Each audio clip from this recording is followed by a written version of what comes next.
Remember Philips? Well, you probably do because your light bulbs, electric toothbrushes, and shaving blades likely still carry the Philips branding. But remember when Philips was a leading electronics company like Sony and Panasonic?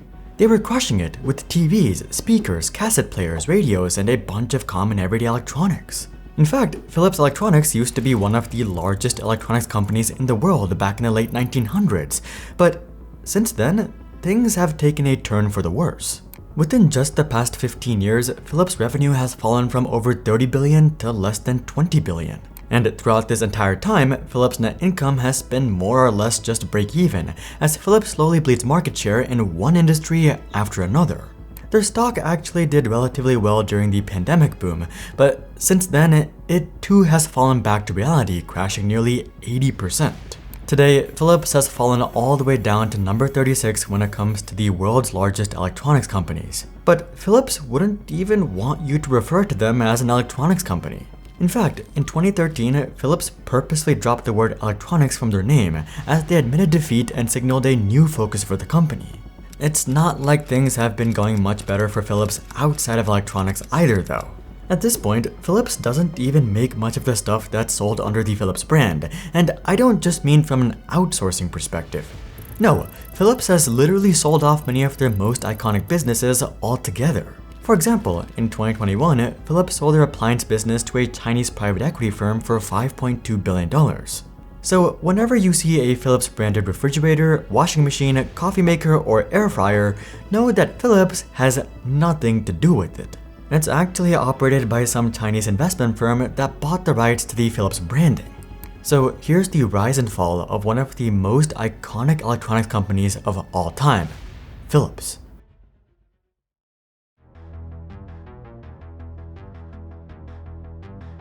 If you're interested in deeper dives, interviews with insiders, and exclusive tech analysis, consider subscribing to our free weekly newsletter. But anyway, taking a look back, the story of Philips dates all the way back to 1891 to a Dutch man named Gerard Philips. Gerard was from a pretty well-off family. His father, Frederick Philips, was an established banker, and fun fact, he was actually first cousins with Karl Marx. The Philips family wasn't big believers in Marxism though, as they were about to become some of the worst parts of capitalism. In 1891, Frederick would help Gerard start a business by financing the purchase of an empty factory building in Eindhoven. The first products that came out of this factory were carbon filament lamps, something that Philips is still known for 130 years later, lighting. Things weren't going so well back then either though, as the factory was constantly on the brink of bankruptcy. In an effort to turn around the company, Gerard would recruit his younger brother of 16 years, Anton, to join the company, and this was really the turning point for Philips. By trade, Anton was an engineer, but he was also a natural businessman. He would pivot the company from focusing on lamps to focusing on light bulbs, and he would also come up with some creative ways to leverage the boycott of German goods throughout World War I to promote Philips. Likely his most effective and famous, but also most anti-consumer strategy came in 1924, when he helped found the Phoebus Cartel. If you're not familiar with the Phoebus Cartel, this was the origin of planned obsolescence. You see, light bulb technology was advancing rapidly, going from a lifespan of a few hundred hours to over 1,000 hours to 2,500 hours. As such, light bulb producers like Philips started to become concerned that light bulbs would soon last forever, meaning far less light bulb sales. So Philips, GE, and a few other lighting giants got together in Geneva, Switzerland in 1925 and decided to artificially limit light bulb technology. They all agreed that they wouldn't produce light bulbs that lasted more than 1,000 hours, so that consumers would have to buy light bulbs more frequently. This arrangement was supposed to last 30 years, but it would come to an end during World War II 14 years later. These 14 years, however, were plenty of time to establish a light bulb oligopoly, jack up prices, and permanently change the fabric of how companies controlled markets. But while the cartel was a great success, this would also turn into Philips' #1 disadvantage. Philips would get into a terrible habit of trying to control markets through brute force and monopolistic practices, and this wouldn't always work out, as was the case with the DVDs. You see, by the late 1900s, Philips would become a cassette giant, and they were ahead on CD and DVD technology as well. But they shied away from launching CD and DVD products because they didn't want to cannibalize their cassette business. The industry didn't wait around for Philips though. Sony and Toshiba were quite interested in popularizing DVDs, and more specifically, their own DVD standards. And pretty soon, Philips got left behind in the dust. And that's just one example. In general, Philips tried to control markets using cunning business strategies instead of just out-innovating the competition. This strategy worked when the competition also just wanted to lay back and operate an oligopoly, but when the competition was interested in pushing things forward, Philips rarely kept up.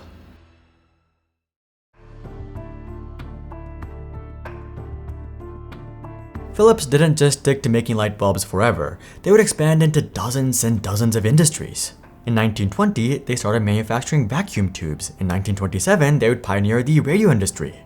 In the early 1930s, they would popularize generators. In 1939, they would introduce their famous Norelco shavers. And then World War II hit.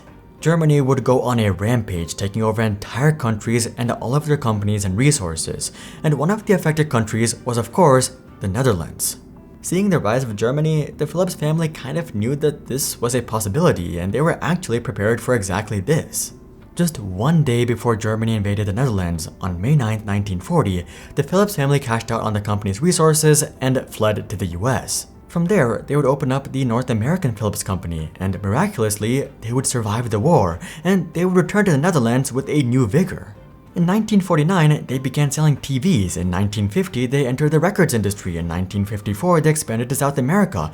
In 1963, they single-handedly pioneered the audiocassette industry.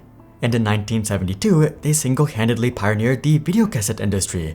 But with each and every one of these successes, Philips was losing a bit of their edge. They were becoming a bit more arrogant and a little less careful as they felt that they were on top of the world. If you ask any business leader, you know that the moment you start thinking this way is the moment you get screwed. And that's exactly what happened to Philips and the chip industry. You could say that Philips basically pulled a Xerox within the chip industry. What do I mean by that? Well, Xerox is infamous for pioneering the computing age and then throwing it all away. Xerox's legendary Palo Alto Research Center is where many of our modern technological marvels came from. This includes the computer, graphical user interfaces, laptops, Ethernet, laser printers, and a bunch of other stuff. In fact, Steve Jobs gave Xerox 5 to 8% of Apple for $1 million just to get access to their research center. But Xerox didn't even hold on to their Apple stake till IPO the very next year, much less hold on to their lead within the computer industry. If you think that Xerox was brain dead for throwing away the computer industry, well, Philips would do the exact same thing with the chip industry. You see, ASML, Europe's largest chip and tech company in general, clocking in at $360 billion, was basically just a backyard project for Philips. And I don't even mean that metaphorically. ASML was literally started in a leaky shed next to the Philips office in Eindhoven. And today, ASML is the go-to player when it comes to building machines that can build chips.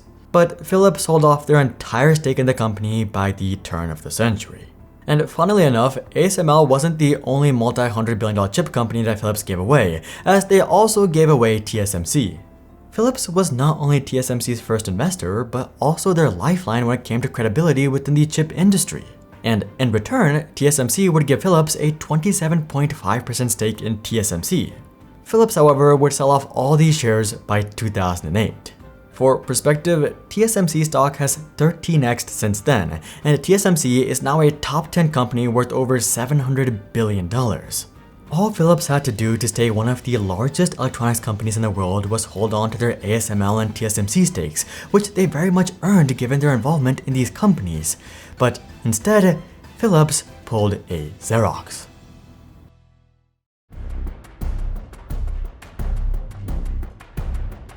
If relying on monopolistic practices and becoming complacent weren't bad enough, the nail in the coffin for Philips was straight up just giving up. This is all we've seen from Philips in the 2000s. They've slowly offloaded their subsidiaries and investments one by one as they became a shell of their former selves. And the craziest thing is that none of this was accidental or circumstantial, it was on purpose. Philips publicly waved the white flag when it came to electronics. I mean, they even dropped the word electronics from their company name. Instead, Philips has been focusing on becoming a healthcare company. They make products such as imaging machines, ultrasound machines, and respiratory care products. And honestly, it's not a bad idea. Philips figured that the healthcare industry was about to boom, given all of the aging boomers in Western countries. But even more than market opportunity, the healthcare industry had something that the tech industry didn't: market regulations. As you might guess, breaking into the healthcare industry is extraordinarily difficult due to massive upfront capital requirements, regulations, and having to know the right people. That's why successful medical startups are so rare. For an established giant like Philips, however, this is the perfect opportunity. They have plenty of capital to throw around, they know their way around regulations and legislation, and they have plenty of big-name connections that can get them into hospitals around the world. Not to mention, patients are already familiar with the Philips brand, so they're able to leverage the brand awareness and credibility. Even if someone does come up with a groundbreaking discovery for imaging or ultrasound technology, with how slow the healthcare industry moves, it'll probably take 20 to 30 years before that technology makes its way to hospitals, giving Philips plenty of time to adapt and evolve. The tech industry, on the other hand, is the exact opposite. The barrier for entry is extremely low, meaning that we see disruptions all the time from up-and-coming players. As a worn-down, tired giant, Philips simply wasn't in the best shape to constantly defend their turf against new players, and the company straight up just accepted that and moved on. Honestly, a rather mature and profound decision. Most tech companies long overstay their welcome and don't leave until they're forced to. For example, Panasonic held on to plasma TVs until plasma TVs themselves went extinct. With that being said, Philips is in a strong position to become a leading background healthcare electronics provider, which should keep the company afloat and healthy for decades to come. But it's nonetheless a shame to look back at what Philips used to be just a few decades ago, as they went from being a tech leader to giving up on tech altogether. And that's what happened to Philips. If you're interested in having companies pay you, check out our bond investing platform Silo in the description below. But until then, I'm Hari, and I'll see you guys on the next one.